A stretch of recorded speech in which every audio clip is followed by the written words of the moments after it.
Before we get into the program, before we talk about movement, nutrition, sleep, stress, any of it, I want to ask you one question. What are you here for? Not the polished version, not the thing that sounds good or the thing that you want me to hear.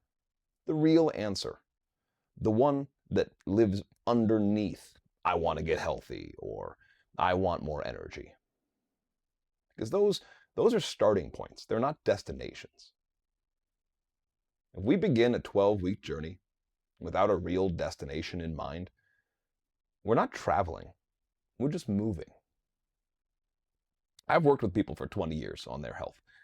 The single biggest predictor of whether someone makes a real change isn't their fitness level. It's not their history or their knowledge or how much time they have to give to training. It's whether they have a clear picture of where they're going. Today, we're going to build that picture. We're going to talk about SMART goals. And I want to be upfront with you. Most people have heard of SMART goals. We've all gotten them in classrooms and workplace settings. But most people have never used them in a way that actually changed their life. Today, we're going to fix that. Because here's what I want you to walk away with. A goal isn't a constraint. A well-built goal is a compass. It points in the direction you want to go. It doesn't tell you there's only one path, just which direction is yours. So SMART goals actually came out of the business world, right? SMART is an acronym. It means specific, measurable, achievable, relevant, time-bound. In business, those criteria work very cleanly because the outcomes are usually numerical, right? Key performance indicators, revenue targets, conversion rates. Health is way messier because health isn't just a number on a scale or a time on a stopwatch. It's how you feel when you wake up. It's how much patience you have at the end of a long day. It's whether your body feels like something that carries you or something you're carrying. So when we apply SMART goals to health goals, we have to be intentional about what it is we're actually measuring.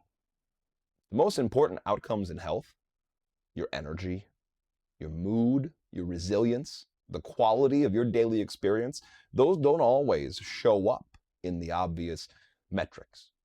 Right? It doesn't mean we avoid measurement. We just have to be a little more abstract about it. It means we have to be judicious when we measure the right things. And it means we build goals that are connected to your real life, not an idealized version of your life.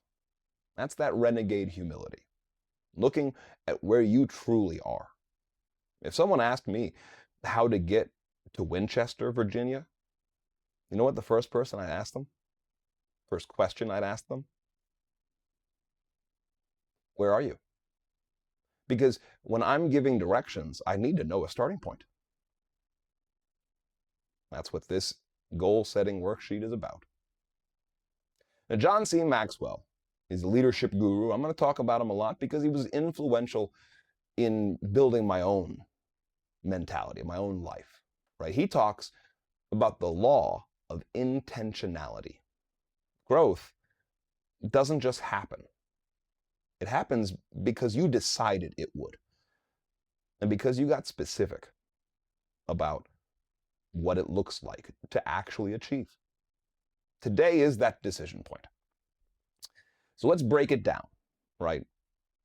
S-M-A-R-T. S, specific.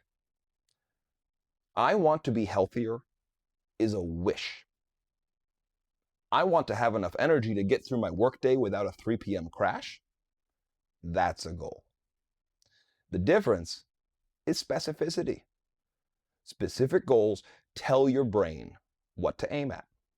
Vague goals give your brain nowhere to go. So it goes nowhere. For health, specific means grounded in your daily experience. What does the change look like in your mornings, in your weekends, in your relationships? The more concrete the picture, the more your brain will work toward it without being told to. Ask yourself, what will be different? And when will I notice it? The M is for measurable. This is important. Measurement in health doesn't always have to mean a number, though it sometimes does. Weight loss, while often the very first goal I receive, normally isn't the real goal. It's a metric we can measure on the way. But it's weight loss for what reason? That's why the measurement doesn't have to mean a number. It means you have a way of knowing whether you're moving in the right direction. It could be a number, it could be resting heart rate, it could be hours of sleep, it could be number of vegetables, or a frequency. How many days this week did I do the thing I said I would do? Or a subjective scale, I like that one. On a scale of 1 to 10, how was my energy? Those are numbers. What doesn't work is I'll just know. You won't. Progress in health is already gradual enough that without some form of tracking, it's nearly invisible until it becomes truly significant. And when it's invisible, it doesn't help to push you again tomorrow. Your brain concludes there is no progress. And that's when people quit. So ask yourself, how will I know that this is working? The A, sometimes people will put attainable. I like achievable. It's the one that people get wrong very often. Some set goals so small that they create no momentum whatsoever. I remember when I was young, I'm allergic to chocolate. My family's Catholic. We gave up something for Lent. I'd give up chocolate. It's a goal so small it creates no momentum and no change. Some other people will set goals so ambitious that they're defeated before they even start. I've been guilty of that one as well. When I was a runner, I said, I'm going to run a sub 4-minute mile. There was no evidence to support that goal. No, nothing said I could physically do that. It wasn't achievable. For health, achievable means honest about your current life. There's that renegade humility again. Your real Tuesday. The goal has to fit in the life you already have, or the life that you're realistically willing to adjust to and can. A goal that requires you to be a completely different person to achieve it, that's not a goal. It's a fantasy that you put a deadline on so that you can feel bad when you don't make it.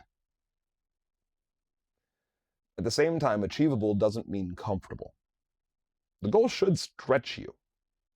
We don't need to have one of these, how do they call them, God-sized goals. In business, they love to say, oh, what's your God-sized goal? That means a goal that you can only achieve if God helps. That's not what we're looking for here, though He will help. The sweet spot is a goal that feels possible and worth it at the same time. That feels possible and worth it. Ask yourself, does this goal fit my real life? And does it ask something real of me? R, relevant. Relevant means the goal is connected to something that you actually care about, something that matters to you, not something that should matter, not what your doctor said you should care about, and not what your spouse wants, what you care about. This is where the primary foods concept comes in. If your energy is low because your relationships are draining you, no nutrition goal will fix that. If your sleep is terrible because your job is out of alignment with your purpose, no supplement compensates for that. Relevant goals connect your health to the full picture of your life, not just the physical parts. The test for relevance is simple. When you think about achieving this goal, do you feel something? A goal that doesn't move you won't move you. In the personal training world, we used to say, your why should make you cry. Ask yourself, when I picture achieving this, do I really want it? T. S-M-A-R-T. This letter is last, but frankly, it's the most important, and when it's left out, it keeps you from moving at all. Time frame. A goal without a time frame is a wish with good intentions. The time constraint isn't pressure, it's a forcing function that makes the goal real. It moves from someday into your actual calendar. For this program, you already have a natural time frame, 12 weeks. That's your outer boundary. But you should set shorter milestones as well. What does your progress look like at 4 weeks? At 8? Short milestones give you feedback loops. They let you adjust before the 12 weeks are up rather than arriving at the end wondering what happened. Ask yourself, when I'm working toward this, what are my checkpoints? How will I know I'm going the right direction? I want to come back to something real quick that I said back at the start. A goal is a compass, not a cage. A lot of people resist goal setting because they've had the experience of setting a goal and falling short and feeling worse than when they started. That's real. It usually comes from treating the goal as a pass-fail test rather than a direction.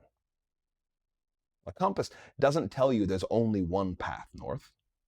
It tells you which way north is, and then you navigate the terrain in front of you to achieve that direction. Some weeks, you'll make great progress. Some weeks, life will happen. You'll hold your ground because you have a direction. Some weeks, you'll take a route that you didn't plan on, but you know where you're going. None of that means you failed. It means you're navigating. The goal doesn't judge you. It orients you. It's especially important in health, where the path is never perfectly straight, and the timeline is never perfectly clean. Back to John Maxwell, he's got another law, the law of the rubber band. And it says that growth happens when you are pulled between where you are and where you want to be. That tension is the point. Your SMART goal is the far end of that rubber band. It's supposed to pull you. What it's not supposed to do is snap. Build it honest. Build it connected to what matters, and then use it as the thing to navigate toward, not the thing that you're judged by. Before we close, I want to introduce a lens that we're going to use throughout this entire program. Primary and secondary foods. Secondary foods, those are the ones you eat.